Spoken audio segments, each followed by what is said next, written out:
फैसलाबाद के थाना लुंडियावाला में पुलिस की कस्टडी में एक मुलजिम खुदकुशी कर लेता है। बताया ये जा रहा है कि वो मंशियात में मुलव्वस था, उसके ऊपर काफी पर्चे थे। जो मुलजिम पकड़ा गया है वो मंशियात फरोश था, लेकिन सवाल ये है कि 2018 में आखिरी मुकदमा उस पर दर्ज हुआ था। उसको इसीलिए पकड़ा गया था, वो मंशियात फरोशी अब कर नहीं रहा था, जिस वजह से वो दिल बर्दाश्ता हो गया कि अगर मैं छोड़ने के बाद भी पुलिस मुझे नहीं छोड़ रही है और मेरे पे मंशियात का मुकदमा ही दर्ज होना है, तो वो दिल बर्दाश्ता होकर उसने खुदकुशी की है। क्या इतना आसान है कि हवालात में खुदकुशी कर सकते हैं? कि इस हवालात का जो संतरी था वो कहाँ था? अगर संतरी मौजूद था और उसकी मौजूदगी में ये सारा कुछ हुआ है तो इसका मतलब है पुलिस शामिल है। अस्सलामुअलैकुम नाजरीन, मैं हूं फैजान खालिद, आप देख रहे हैं डेली पॉइंट। नाजरीन, जिस तरह के 2024 में पुलिस की कारकर्दगी रही तो वो काफ़ी अच्छी रही, लेकिन जिस तरह ही 2025 स्टार्ट हुआ तो पुलिस की कारकर्दगी फिर नीचे आना शुरू हो गई।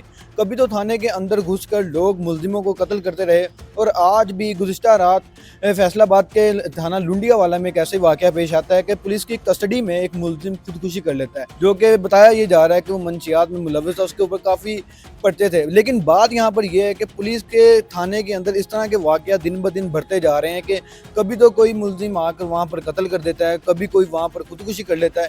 क्या फैसलाबाद की पुलिस और पंजाब पुलिस इस कदर नखट्टी हो गई है कि जो भी दिल करता है वहाँ पर आकर कत्ल कर दे या वहाँ पर आकर खुदकुशी कर ले? ये हमारे साथ आज सीनियर क्राइम रिपोर्टर इत्तेशामुल हक रंधावा साहब मौजूद है, जो कि क्राइम बीट पर फैसलाबाद में बहुत ही अच्छी ग्रिप रखते हैं और इस केस को भी ये स्टडी करें। इनसे गुफ्तगू करेंगे ये मामला है क्या था, वो मुलजिम पर कौन कौन से पर्चे थे, वो क्या बात थी। आइए उनसे मुकम्मल गुफ्तगू करेंगे। अस्सलाम वालेकुम सर। वालेकुम अस्सलाम। सबसे पहले तो आपका शुक्रिया कि आपने हमें टाइम दिया। तो दूसरा ये बताइए कि क्या हो गया फैसलाबाद पुलिस को कि दिन ब दिन इस तरह के मामला देखने को मिल रहे हैं? देखें, फैसलाबाद पुलिस की फिजान ट्रेनिंग की ज़रूरत है, जो समझ आ रही है। इनकी ट्रेनिंग वही पुरानी है और इनके तरीक़ेकार भी वही पुराने हैं कि मुलज़म को पकड़ा, मुलज़म को लेके आए, मुलज़म को बंद कर दिया। फिर ये है कि वही पुराना तरीक़ाकार है कि एक बंदा अगर एक दफ़ा डकैती के किसी मुकदमे में पकड़ा गया है तो उसके बाद जब भी उस एरिया में डकैती होगी तो उसके घर में छापा होगा। इसी तरह अगर किसी बंदा मंशियात फरोशी के किसी मुकदमे में पकड़ा गया है एक दफ़ा, तो जब भी मंशियात फरोशी के ख़िलाफ़ मुहिम चलेगी तो उन्हीं को पकड़ा जाएगा जाके। तो ये जो वो पुराना तरीका, रवायती तरीका है, वही पुलिस कर रही है और अब वो तरीके शायद बदलने चाहिए और तरीके वो काम आते नहीं हैं। इस मुकदमे की अगर आप बात करें तो इस मुकदमे में भी यही हुआ है कि जो मुलज़म पकड़ा गया है वो मंशियात फ़रोश था, इसमें कोई शक नहीं है। वो मंशियात फ़रोशी के उस पर मुकदमात थे, इसमें भी कोई शक नहीं है। उस पर 12 से 13 मुकदमात हैं अगर, और उसमें मंशियात फ़रोशी के भी मुतअद्दिद मुकदमात हैं।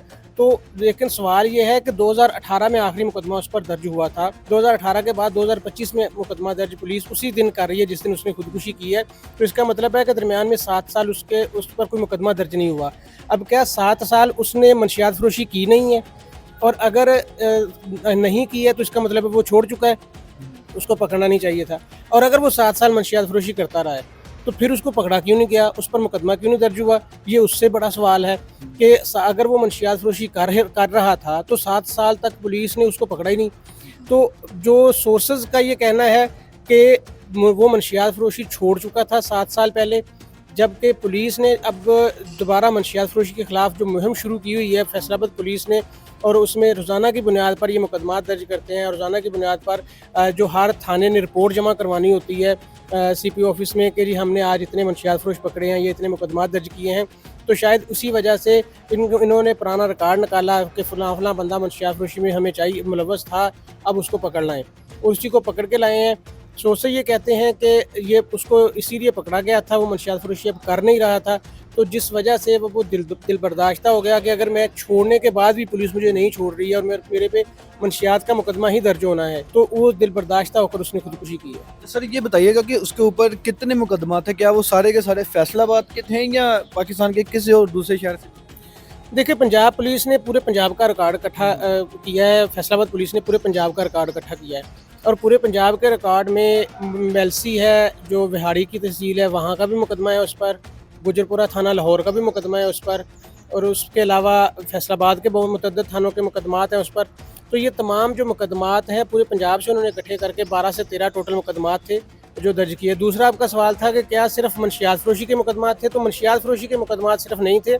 उसमें एक मुकदमा तो उस पर जो था 371A(B) का था, जो कि ज़िना की नीयत से ख़वातीन को ख़रीदो फ़रोख्त पे आता है या चिल्लाने पे भी उसको उस पर यही मुकदमा दर्ज किया जाता है। इसके अलावा नाजायज़ असला रखने का भी मुकदमा था। इसके अलावा मुतअद्दिद मुकदमात, ज़्यादातर मुकदमात जो थे वो मंशियात फ़रोशी के ही थे, जिसमें 9B के भी हैं, 9C के भी हैं, जो इसके जो ड्रग्स के एक्ट हैं उसके भी मुकदमात हैं। तो ये सारे मुकदमात मिला के कोई 12 से 13 मुकदमात बनते हैं। तो सर मेरा सवाल नहीं है, सारी नाजरीन का ये क्वेश्चन है कि क्या इतना आसान है कि हवालात में खुदकुशी कर सकते हैं? वो संतरी जो होता है या पुलिस थाने के बाकी पुलिस का सोए होते हैं कि अंदर जो भी हो रहा है पता ही नहीं? देखें, आसान तो बिल्कुल भी नहीं है। हवालात जो होती है वो उसके जो दरवाज़ा होता है वो ग्रिल लगी होती है, ताकि अंदर जो भी हो रहा हो वो बाहर से नज़र आए। उसके बाद हवालात के दरवाजे पे एक संतरी की ड्यूटी होती है, उसको संतरी पैरा कहते हैं। अच्छा, जो संतरी की ड्यूटी होती है उसका काम ही ये होता है कि उसने हवालात के अंदर नज़र रखनी है कि जो मुल्ज़मान अंदर बंद है वो आपस में ना लड़ें, वो एक दूसरे को नुकसान ना पहुँचाएँ, या वो कोई भी मुल्ज़म खुद को नुकसान ना पहुँचाए। क्योंकि कई दफ़ा होता है कि किसी को पकड़ के लाते हैं मुल्ज़म को, तो वो खुद अपनी सर सलाखों में मारना शुरू कर देता है, या किसी भी मेंटल कंडीशन में हो सकता है, या गर्मी की वजह से या किसी भी वजह से किसी मुल्ज़म की हालत ख़राब हो सकती है। तो वो इस सारी चीज़ों को मॉनिटर करने के लिए, देखने के लिए संतरी की ड्यूटी होती है हवालात के दरवाजे पे, और वो उसको सारा कुछ अंदर नज़र आ रहा होता है। अब सवाल ये है कि इस हवालात का जो संतरी था वो कहाँ था?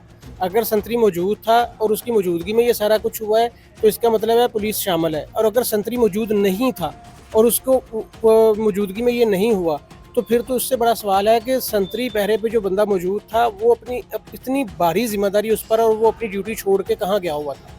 अच्छा, तो सर ये भी बताइएगा कि जैसा कि सबको पता है कि वो अंदर ये कुछ हुआ, क्या ये सोर्सेज के मुताबिक या कोई ऐसी खबर मिली है कि वाकई खुदकुशी की? जी, ये फैज़ान वाकई खुदकुशी इतना तो पता चला है, क्योंकि जो हवालात में कैमरे लगे होते हैं, तो हवालात में जो कैमरे लगे हैं उनकी वीडियोज़ में भी वो खुदकुशी करता ही नज़र आ रहा है, और बज़ाहिर भी ये खुदकुशी ही लग रही है। क्योंकि अगर पुलिस एहलकारों ने जिस तरह के एक आम तासुर है कि शायद पुलिस के टॉर्चर से मरा होगा, अगर पुलिस का टॉर्चर होता तो उसमें फिर ये होता है कि खुदकुशी की इसको शक्ल नहीं देती पुलिस उसको मोस्टली हार्ट अटैक की शक्ल देती होती है कि हार्ट अटैक हो गया इसको।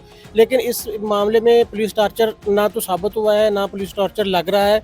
इस मामले में यही लग रहा है कि खुदकुशी ही की है, और उसने दिलबर्दाश्ता होकर खुदकुशी की है। सर क्या इस बार भी कोई रवायती कमेटी बनाई गई है या कि रवायती कोई काम हुए पुलिस की जाने? अजीब रवायती तरीकाकार तो पुलिस का यही है ना कि जब भी कोई इस तरह के नेग्लिजेंस पुलिस की सामने आए, तो अफसरान जो है वो फौरी प्रेशर रिलीज़ करने के लिए सबसे पहले SHO को मुअत्तल कर दो, मुहर्रिर को मुअत्तल कर दो, 2 पुलिस वालों को मुअत्तल कर दो, ये होता है। और ये मुअत्तली जो एक आम सी बात है इनके लिए, इस बार भी मुअत्तली हुई है। SHO को मुअत्तल किया है, मुहर्रिर को मुअत्तल किया है, संतरी को मुअत्तल किया है, और ये मुअत्तली आम सी बात है, ये दोबारा से बहाल हो जाते हैं। या तो ये हो ना, कोई मेरी नज़र से तो आज तक ये ऐसा नहीं गुजरा कि किसी नेग्लिजेंस पे या किसी क्राइम पे पुलिस एहलकारों को मुअत्तल किया हो और उसके बाद वो उनको टर्मिनेट फ्रॉम सर्विस कर दिया गया हो, और वो उसके बाद वो दोबारा वापस आए ही ना हो। यहाँ पर मुअत्तली भी होती है, कई दफ़ा कुछ मामला में टर्मिनेट भी हो जाते हैं, फिर वो अपील होती है, फिर आगे अपील होती है। अपीलों में अगर कहीं पे भी उनकी ना सुनवाई हो तो सर्विस ट्रिब्यूनल में चले जाते हैं, सर्विस ट्रिब्यूनल में जाके वो वहाँ से बाहर होके आ जाते हैं। तो आज तक कभी भी ऐसा मैंने तो नहीं देखा अपने इतने सालों में कि पुलिस एहलकार किसी को मुअत्तल किया गया हो और उसके बाद वो ताहयात सर्विस में वापस आया ही ना हो। वो कब किसी न किसी स्टेज पर वापस उनकी बहाली भी हो जाती है और वो वापस भी आ जाते हैं, बल्कि उनको जितनी उनकी पुरानी तनख्वाहें रुकी होती हैं वो सारी तनख्वाहें भी उनको मिल जाती हैं। सर हम देखते हैं कि कोई भी ऐसा वाक़या होता है 24 घंटे के अंदर जो कमेटी बनाई जाती है वो रिपोर्ट पेश करती है, लेकिन इस वाक़ये को हुए तकरीबन 24 घंटे से ज़्यादा हो चुके हैं। सर इस पे क्या कहना चाहिए?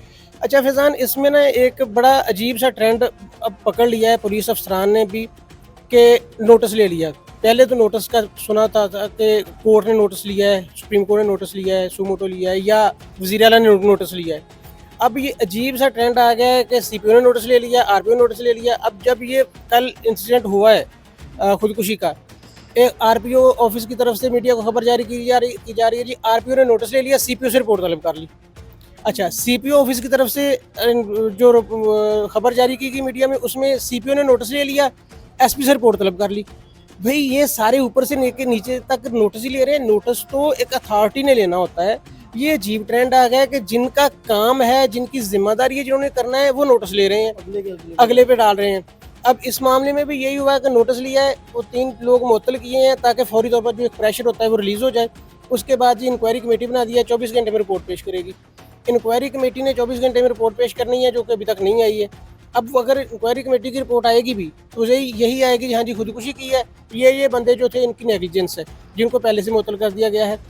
अब वो चले इस पे भी हम कर लें कि ये हो जाएगा और वो साबित हो गया और उनको सज़ा भी हो गई। ऐसे वाक़यात को आगे रोकने के लिए क्या किया? कोई प्रिवेंशन कैसे होगी इनकी? कोई ऐसे तजावीज़ कोई पंजाब हुकूमत की तरफ से या पुलिस की तरफ से ऐसी तजावीज़ कि जी आइंदा ऐसे वाक़यात ना आएँ। थाना जो इसी तरह तांदलेवाला में एक थाने की हवालात में मुल्ज़मान ने घुसकर जो हवालाती थे उनको कत्ल कर दिया। क्या उसके बाद सिक्योरिटी बढ़ाई थानों की? कभी भी कोई नज़र नहीं आया एक्स्ट्रा ऑर्डिनरी कि सिक्योरिटी बढ़ाई गई है। कुछ ऐसा नज़र नहीं आया कि हवालात तक कोई आम बंदा पहुँच ना सके, कोई नज़र नहीं आया।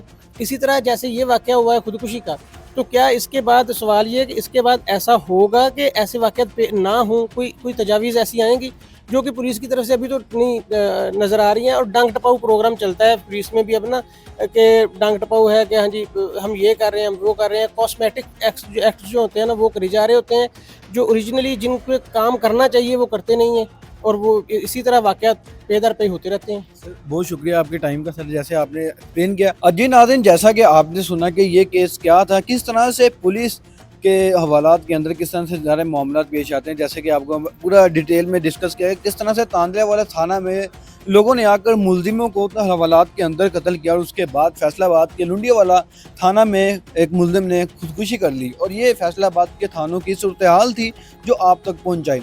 हमने फैसलाबाद पुलिस से इस केस के हवाले से मौक़िफ़ लेने की कोशिश की। उन्होंने हमें ये कहा कि अभी कमेटी को तश्कील कर दिया गया, उसके बाद जब भी रिपोर्ट आएगी हम आपको रिपोर्ट पेश करेंगे और बाद में मौक़िफ़ भी देंगे। उन्होंने दिया नहीं, लेकिन फैसलाबाद पुलिस जब भी हमें अपना मौक़िफ़ देना चाहे तो हमारा अदारा हमेशा के लिए हाजिर है, हम उनका मौक़िफ़ लेंगे। इसी के साथ मुझे इजाज़त दें। अल्लाह निगहबान।